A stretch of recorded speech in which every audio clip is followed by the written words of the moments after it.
ওই মাজারপন্থী এক বক্তা আছে, নাম হচ্ছে আলাউদ্দিন জিহাদি। উনি আমার নামটাও ভালো করে উচ্চারণ করে নাই, নাম বলছে আব্দুর রহমান মাদানী। যাই হোক, সে নাম যেভাবেই বলুক না, ইন্ডিকেট আমাকেই করেছে। আমাকে কেন্দ্র করে বলেছে যে আমার নাকি পড়াশোনা একটু কম আছে, এই জন্য মাজারের বিরুদ্ধে কথা বলেছে। মাজারের পক্ষে কথা আমি বলি নাই, আমি বলেছি। এখন আমার জবাব হচ্ছে, তারা কি এত লেখাপড়া করলো যে লেখাপড়া করতে করতে করতে করতে শুধু মাজার বানানোর ফজিলতটা শিখলো? এই লেখাপড়া তারা করেছে। এই লেখাপড়া তারা কোথায় পেয়েছে? মাজারগুলাকে তারা আবার ব্যাখ্যা করে বলেছেন, মাজার মানে হচ্ছে এটা ইসমে জরফের সিগা। জরফ দুই প্রকার, একটা হচ্ছে মাকানকে বোঝায়, একটা ওয়াক্তকে বোঝায়। এটা হচ্ছে মাকান। মাজার মানে হচ্ছে জিয়ারতের স্থান। যারা ইয়াজুরু জিয়ারতান থেকে মাজারুন মানে হচ্ছে জিয়ারতের স্থান। আচ্ছা, আমি আপনাদেরকে অত্যন্ত বিনয়ের সাথে একটা প্রশ্ন করি, যে সমস্ত কবরকে পাকা করা হয় নাই, আলোকসজ্জা করা হয় নাই, সেখানে সিজদা দেওয়া হয় না, কিংবা সেখানে ইমারত বানানো হয় নাই, এই ধরনের কবরকে জীবনে কেউ মাজার বলে? কথা বলে না। আরো জোরে বলেন, মাজার কাকে বলা হয়? সে ব্যাখ্যা করে বলতেছে যে পাকা না করা হলেও জিয়ারত করলেই ওইটাই মাজার। মানুষকে ধোঁকা দিয়ে আর কত বোকা বানাবেন আপনারা? আর কত বোকা বানাবেন? সাধারণ কবরকে তো কেউ মাজার বলে না।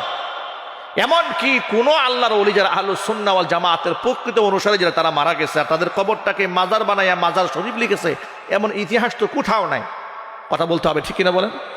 তা আপনারা নিজেরা ইমারত বানালেন। আচ্ছা, ধরে নিলাম কবরে যিনি শুয়ে আছেন তিনি আল্লাহর ওলি, এতে তো কোনো সন্দেহ নাই। সব কবর যেগুলো মাজার বানানো হয়েছে, সব কবর তো আল্লাহর ওলি নাই।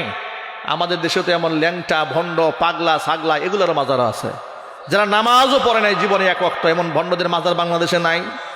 রোজা রাখে নাই, হজ করে নাই, জাকাত দেয় নাই, পর্দা পুশিদার বালায় নাই, গাঁজা খেয়েছে, মরে গেছে, মাজার বানাই ফেলছে। হয় না এরকম? হয়েছে। আমার প্রশ্ন হচ্ছে, মাজারে যিনি শুয়ে আছেন, এক সেকেন্ডের জন্য ধরে নিলাম সব আল্লাহর ওলিরা শুয়ে আছেন, তো আল্লাহর ওলিরা তারা নিজেরা জীবদ্দশায় কয়টা মাজার বানিয়েছে, এই একটা ফিহরিস্তি তোমরা জাতির সামনে উপস্থাপন করো যে হ্যাঁ, ইনি যেমন শাহজালাল ইয়ামানী রহমাতুল্লাহ আলাইহির মাজার তোমরা বানিয়েছো। আমার প্রশ্ন হচ্ছে, শাহজালাল ইয়ামানী রহমাতুল্লাহ আলাইহি জীবদ্দশায় কার মাজার বানিয়েছিলেন? কথা বলেন, তোমরা জবাব দাও। খাজা মুঈনুদ্দিন চিশতি রহমাতুল্লাহ আলাইহির মাজার আজমির শরীফে তোমরা বানিয়েছো। আমার প্রশ্ন হচ্ছে, খাজা মুঈনুদ্দিন চিশতি রহমাতুল্লাহ আলাইহি নিজে কোন পীরের মাজার বানিয়েছিলেন?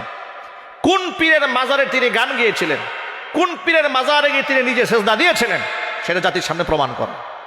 তিনি যদি মাজারের নামে ভণ্ডামি না করে থাকেন, তাহলে তার মরে যাওয়ার পরে তোমরা তার উপর মাজার সাজিয়ে, বরং সবচেয়ে বড় বিয়াদবি মাজার বানিয়ে তোমরা নিজেরা করেছ।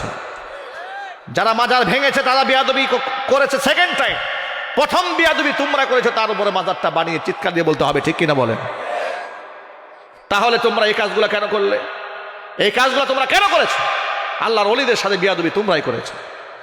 আমরা কোনোদিন মানুষকে কবর জিয়ারত করতে নিষেধ করি না। ওরা আমাদেরকে বলে যে মাজার ও শব্দের অর্থ নাকি আমাদের জানা নাই, পাগলের মাথা নষ্ট হয়ে গেছে।